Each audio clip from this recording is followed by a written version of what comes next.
Nós vamos fazer contato com o integrante do grupo Prerrogativas, advogado, professor universitário, mestre e doutorando em Direito pela PUC de São Paulo, Fabiano Silva dos Santos. Bom dia, Fabiano.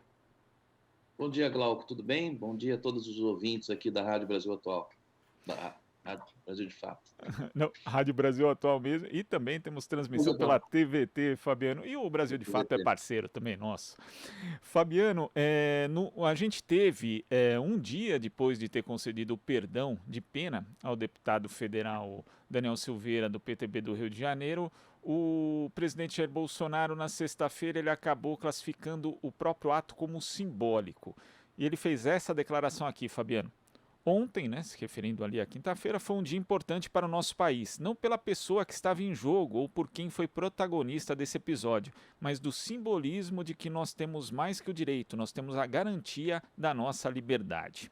Como que você vê a concessão da graça em si, mas também essa justificativa, como se o ato do presidente Jair Bolsonaro fosse uma defesa da liberdade, esse conceito bastante usado, inclusive, pela base bolsonarista? O Glauco, realmente, acho que tem um simbolismo grande esse ato dele, mas é um simbolismo de desrespeito, né? É um simbolismo de chacota a uma decisão judicial. Então, assim, é lamentável esse tipo de comportamento do presidente Bolsonaro. Isso é um fato corriqueiro dele, né? Ele já vem cometendo essa série de desrespeitos e de afronta à ordem constituída, em especial ao Supremo Tribunal Federal, e essa foi mais uma delas, né? Na verdade, o deputado havia sido condenado a 8 anos e 9 meses de prisão pelos fatos gravíssimos que ele cometeu, né? Por crimes gravíssimos que ele cometeu contra o Supremo, de desrespeito às instituições, de ameaça de morte a ministros do Supremo. Então, são fatos que foram julgados, foi instaurado inquérito, ele foi condenado por um órgão colegiado, que é o Supremo Tribunal Federal. Ainda cabe ali algum tipo de recurso, eu creio que embargo de declaração, alguma coisa assim, mas o fato é que o deputado foi julgado, teve direito de defesa e foi considerado culpado. A regra sempre foi essa no país, todas as pessoas que passaram por esse processo tiveram esse mesmo caminho percorrido, né? Foram julgados e condenados com decisão final. Então, assim, essa decisão do presidente, nem só pela decisão em si, porque a decisão em si, ela é, de certa forma, há uma previsão para que você conceda indulto, né? O presidente sempre pode, há essa possibilidade na Constituição Federal, mas a forma que foi feita, esse tipo de indulto, um indulto específico para beneficiar uma única pessoa e claramente visando desrespeitar uma decisão do Supremo, em nome da liberdade de expressão, é altamente questionável. Na verdade, o Supremo não está atentando contra a liberdade de expressão, o Supremo é um garantidor da liberdade de expressão no país, não é o presidente Bolsonaro que garante a liberdade de expressão, porque quando ele teve até a oportunidade, ele ingressou com ação para impedir que as pessoas livremente se manifestassem num show de rock que foi o Lula Palusa. Então, liberdade de expressão não combina muito bem com esse governo. E muitos entendem, Fabiano, que na verdade Bolsonaro com isso ele articulou uma espécie de armadilha para o STF que barraria o perdão, fazendo Bolsonaro mais uma vez de vítima e acirrando ainda mais o clima de confronto que já existe entre o chefe do executivo e o judiciário. Ao mesmo tempo, dado esse uso incorreto feito pelo presidente do instrumento, como você ressaltou, qual deve ser a postura do STF diante disso, Fabiano? O Glauco, eu acho que é importante mesmo essa colocação que você faz, é preciso ter calma nesse momento, em especial nesse momento que o presidente usa do seu cargo, né, o cargo maior da nação, para atentar contra as instituições. Então, o Supremo tem que ter muita cautela. Por quê? Porque o Supremo já julgou e já condenou o deputado. Ele já está condenado. Então, isso, a questão se ele vai para a cadeia, se ele vai cumprir a pena ou não, isso é uma questão até de ordem que a gente pode dizer, Glauco, é um desgaste político que o presidente vai ter que aguentar. Porque essa discussão, no fundo, ela acaba não sendo tão jurídica, ela tem um cunho muito político nisso. Então, você vê, por exemplo, a gente deixa de discutir algumas outras coisas que são importantes, porque ele sempre cria essa cortina de fumaça aí para fugir dos problemas reais da população. Então, eu acho que o Supremo tem que ter uma atitude de muita cautela nesse momento. Você vê que os ministros estão também, assim, mais quietos, não querem se pronunciar muito sobre essa questão, porque isso vai ser julgado novamente, porque vários partidos ingressaram com a DPF no Supremo. Então, o resultado do julgamento não vai ser mudado. Ele vai continuar condenado, ele vai continuar inelegível, e quando ele for, certamente ele tentará registrar sua candidatura, o Tribunal Superior Eleitoral vai negar o registro de candidatura do Daniel Silveira. Então, assim, contra esses fatos, ele não tem como lutar. Ele não tem como lutar e vai ficar esperneando, mas essa decisão não muda nesse sentido. Então, eu acho que o Supremo, no momento, é a hora do Supremo também acalmar as discussões, porque o que o Bolsonaro quer é isso mesmo. Ele quer agora um novo enfrentamento com o Supremo, porque o que ele quer você vê essa matéria que saiu agora de ontem já, o que ele quer é enfrentar as instituições, porque ele sabe que ele não tem voto, então ele precisa, não tem voto para ser eleito, né, reeleito presidente da República, então ele precisa desse enfrentamento para justificar aí uma posição um pouco mais radical, que certamente ele tentará seguir. Agora, quando são analisados os atos pelos quais Daniel Silveira acabou sendo condenado pelo Supremo Tribunal Federal, que são atos contra as instituições, ameaças a pessoas, a membros do STF, isso também não deixa de remeter ao próprio presidente Jair Bolsonaro, que já fez ataques sérios, inclusive ao próprio ministro do STF, Alexandre de Moraes, também contra Luiz Roberto Barroso, mais de uma vez, inclusive em tom de ameaça, alguns desses ataques, e mesmo quando era deputado, ele também fazia a mesma coisa. Essa leniência das instituições em reagir aos ataques contra elas mesmas acabou levando a esse estado que a gente tem hoje, quer dizer, uma contínua degradação do ponto de vista institucional, Fabiano? Eu não tenho dúvida que alguns acontecimentos, se a gente for retomar ali a 2016, 2015, 2016, acabaram gerando essa instabilidade que a gente vive hoje. Essa instabilidade democrática, ela tem sentido da sua existência. Foi a forma que as instituições aí de tirar uma presidente legitimamente eleita, daquela campanha contínua do Aécio Neves em não reconhecer o resultado das eleições. Eu acho que isso tudo levou ao enfraquecimento, o lavajatismo, Glauco, que a gente já falou em outras oportunidades, isso levou a essa situação que nós estamos hoje, de descrença nas instituições e de enfrentamento. Então, eu acho que isso é muito ruim para o país. Mas esse comportamento do Bolsonaro, eu acho importante também destacar o seguinte: o Poder Judiciário hoje é o único anteparo que nós temos a esse avanço autoritário do governo. Então, é o único poder que consegue colocar limites, porque nós temos hoje um poder legislativo que é subserviente ao Bolsonaro. Então, hoje o Congresso, o Senado, eles são subservientes, sim, ao presidente Bolsonaro. E por quê? Isso tem um motivo também de existir, né? Aquele orçamento lá, as emendas do relator secreto que despejam milhões na mão de parlamentares, e isso torna o presidente hoje uma pessoa imune no Congresso. O Poder Judiciário vem cumprindo seu papel, o Poder Judiciário vem enfrentando essa onda autoritária, mas é essencial que o Congresso tome medidas. É essencial que você apure os crimes de responsabilidades que são cometidos pelo presidente da República.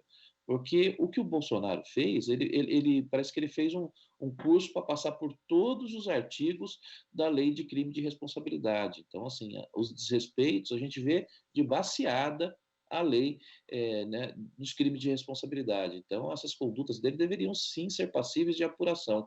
Mas isso não é só no Poder Judiciário, porque no Poder Judiciário o PGR tem que fazer uma denúncia para o poder apurar a conduta do presidente. Isso também não acontece.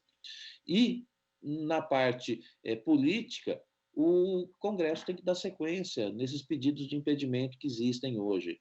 Então, veja, há sim um problema hoje nas instituições do Brasil, mas não é no Poder Judiciário. O problema das instituições no Brasil pode ser no Ministério Público Federal, que não toma medidas que são necessárias, e no Congresso Nacional, que deixa de cumprir sua função, porque ali está muito bem abastecido de recursos nas suas emendas.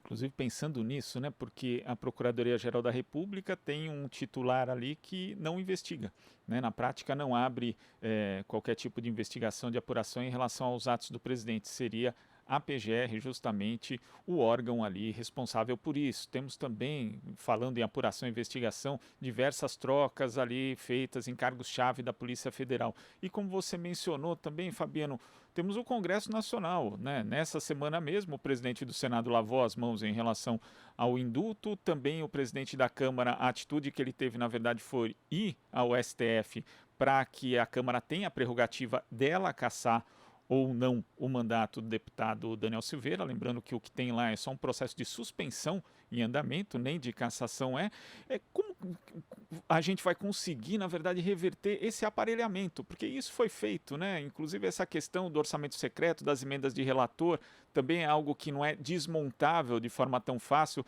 Nós vamos ter que discutir um novo pacto entre os poderes e dos poderes com o próprio povo, porque senão o próximo presidente da República também vai entrar muito limitado naquilo que ele possa fazer se ele for contra esse tipo de orientação, Fabiano.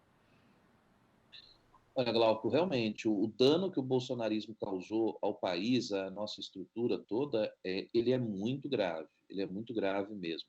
Acho que você cita bem esse caso da cooptação das instituições, né? Você vê a Polícia Federal sendo completamente equipada, o PGR, Congresso.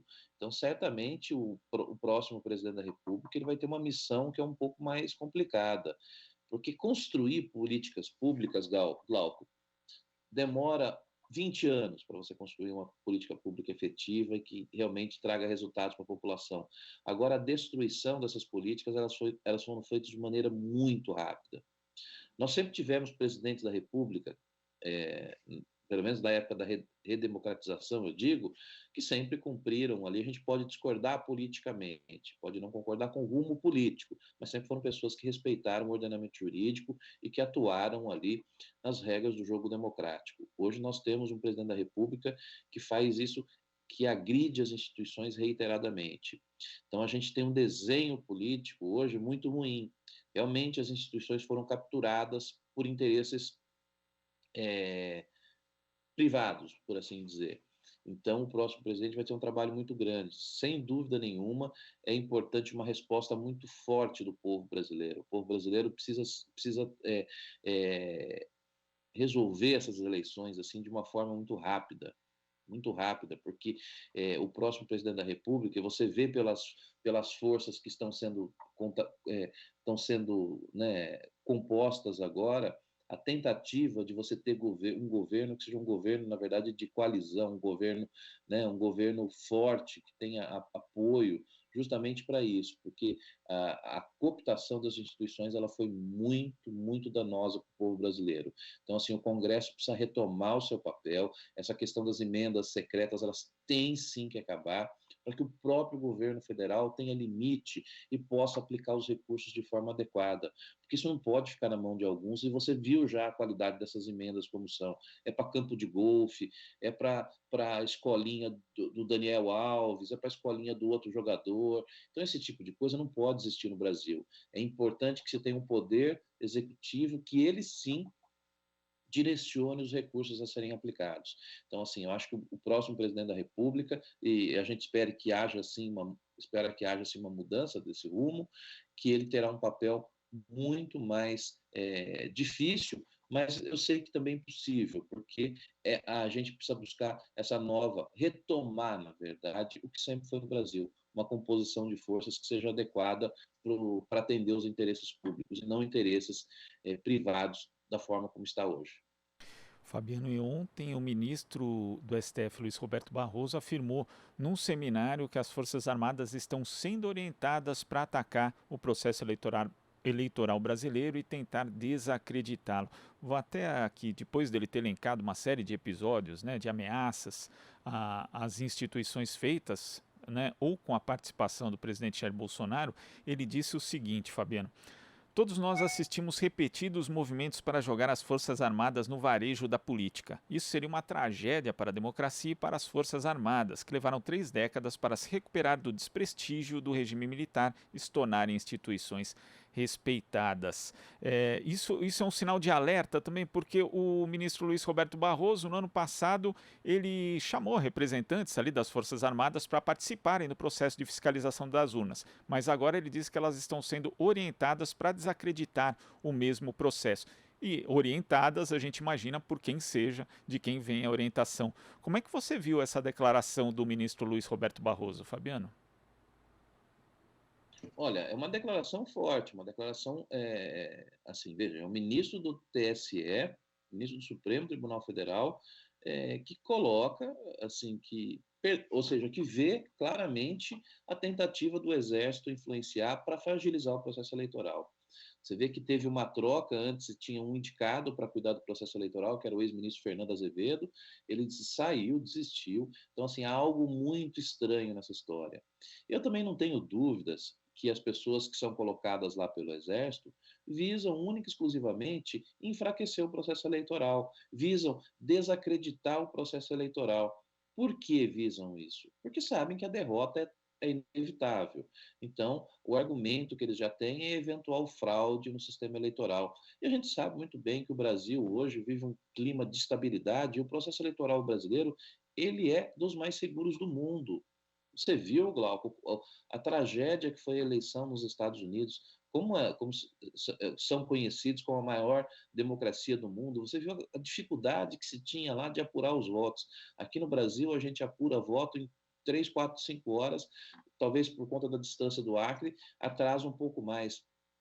Mas o nosso sistema sempre foi muito eficiente. E as pessoas que estão aí foram eleitas por esse sistema. O que essas pessoas atrasadas querem é o retorno do voto manual. Por que o voto manual? Porque isso favorece as milícias, favorece as forças que oprimem o povo a pressionar as pessoas a votarem em tal candidato, que vão ficar olhando, querem foto, querem isso, acompanhar as pessoas a votarem, querem ver se o xizinho está correto. Por quê?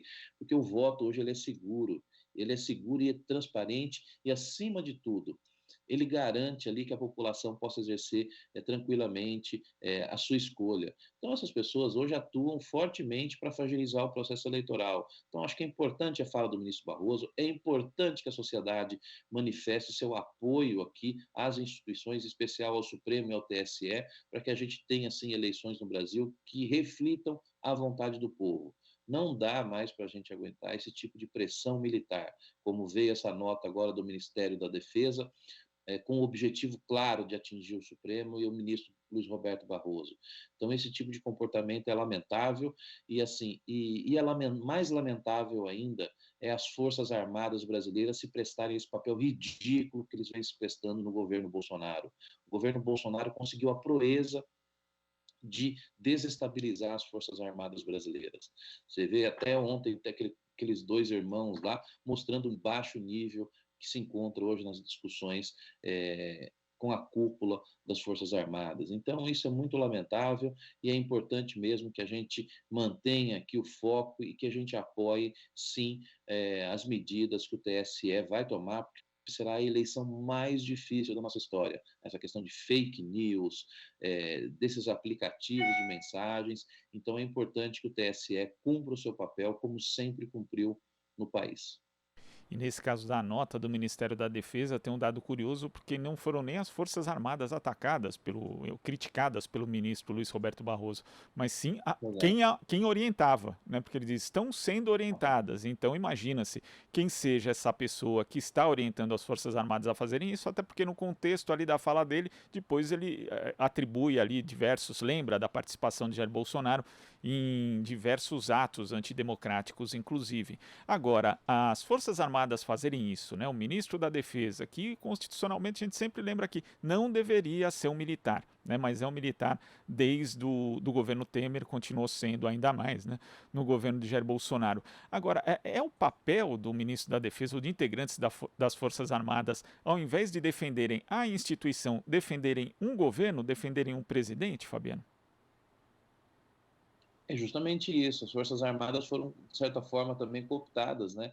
Você pega lá, quantos mil cargos hoje são ocupados por militares? Mais de 8 mil cargos são ocupados por militares.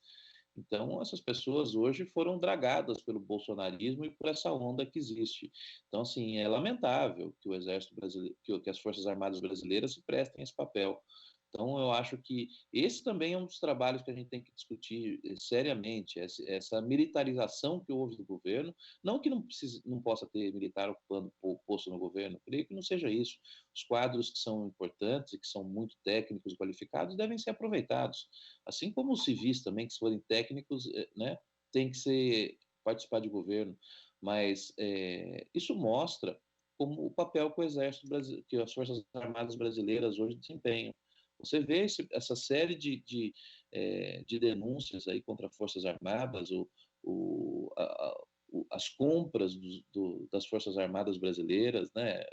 É até vergonhoso que o Exército se coloque nesse papel e para defender ainda esse tipo de ideologia, esse tipo de autoritarismo. Então, assim, as Forças Armadas têm que olhar para o futuro, tinha que sair desse papel, tinham que deixar o povo decidir, tinha que defender a Constituição. As Forças Armadas têm esse papel de garantir a estabilidade da ordem democrática. Então, os atos praticados aí, o ministro da Defesa sair com uma nota virulenta como essa contra o ministro da Suprema Corte é algo vergonhoso e que mostra bem o nível hoje que a gente tem desse governo. Então, assim, o papel deveria ser justamente esse de distância, de garantir a lisura do processo eleitoral, de garantir que as pessoas, que a Constituição brasileira sempre vai ser seguida conforme é dito. Quem dita por último, quem fala por último sobre cumprimento da Constituição no Brasil é uma instituição só, não é o presidente da República. Quem fala sobre a garantia do cumprimento da Constituição é o Supremo Tribunal Federal. E assim vai ser nesse e em qualquer outro governo. Isso não se muda. Fabiano, eu queria agradecer a sua participação aqui no nosso Jornal Brasil Atual de hoje. Muito obrigado. Até a próxima. Obrigado, Glauco. Um prazer sempre estar com vocês. Um abraço a todas as nossas ouvintes e ouvintes. Um abraço. Abraço. Conversamos aqui com o advogado, professor universitário, mestre e doutorando em Direito pela PUC de São Paulo, integrante do grupo Prerrogativas, Fabiano Silva dos Santos. Você está ouvindo Jornal Brasil Atual. As notícias que os outros não dão.